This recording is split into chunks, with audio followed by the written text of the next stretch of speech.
سوف نستكمل في هذا المثال التعرف على كيفية بناء المعادلات داخل برنامج إكسل.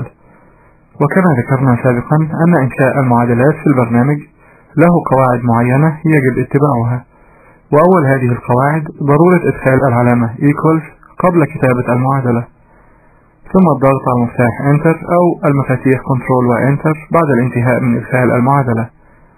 والقاعدة الثانية هي كتابة أسماء الخلايا في المعادلة، والمقصود باسم الخلية هو رقم الصف واسم العمود الذي يحتوي على هذه الخلية.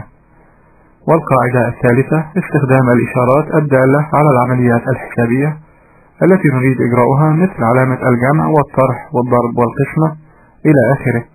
والقاعدة الرابعة عدم إدخال أي مسافات spaces في المعادلة سواء كانت بين أسماء الخلايا أو بين العلامات.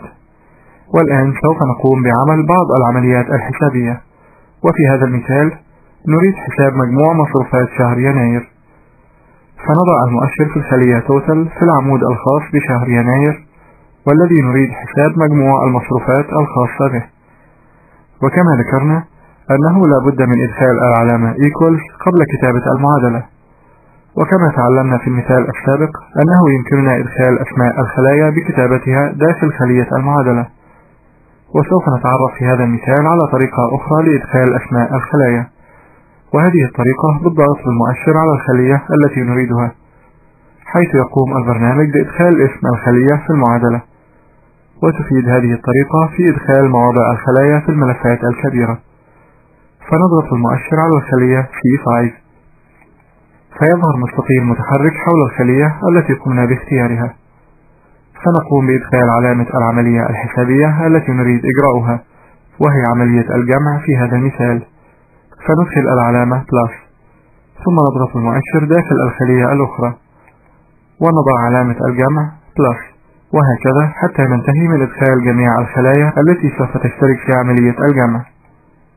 وبعد الانتهاء نضغط على المفاتيح Ctrl و Enter من لوحة المفاتيح، فتختفي المعادلة التي كتبناها من الخلية، ويظهر ناتج هذه المعادلة بدلا من المعادلة في الخلية. وبالنظر إلى شريط المعادلات Formula Bar سوف نلاحظ وجود المعادلة مع تجاهل قيمة الناتج كما ذكرنا سابقا. وهكذا نكون قد قمنا بإجراء عملية جمع لفواتير شهر يناير.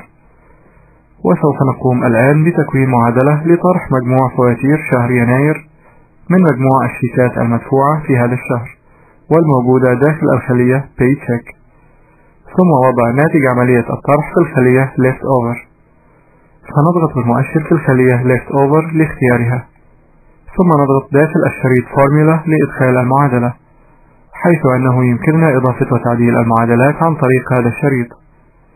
فنقوم بإدخال العلامة equals، ثم نضغط بالمؤشر على الخلية التي نريد الطرح منها وهي الخلية C13، ونضغط على علامة الطرح minus من لوحة المفاتيح، ثم نضغط بالمؤشر على الخلية التي نريد طرحها من الخلية C13 وهي الخلية C12، ثم نضغط المفاتيح Ctrl و Enter من لوحة المفاتيح، أو نضغط على مفتاح Enter الموجود في الشريط Formula، فيظهر ناتج عملية الطرح في الخلية المختارة.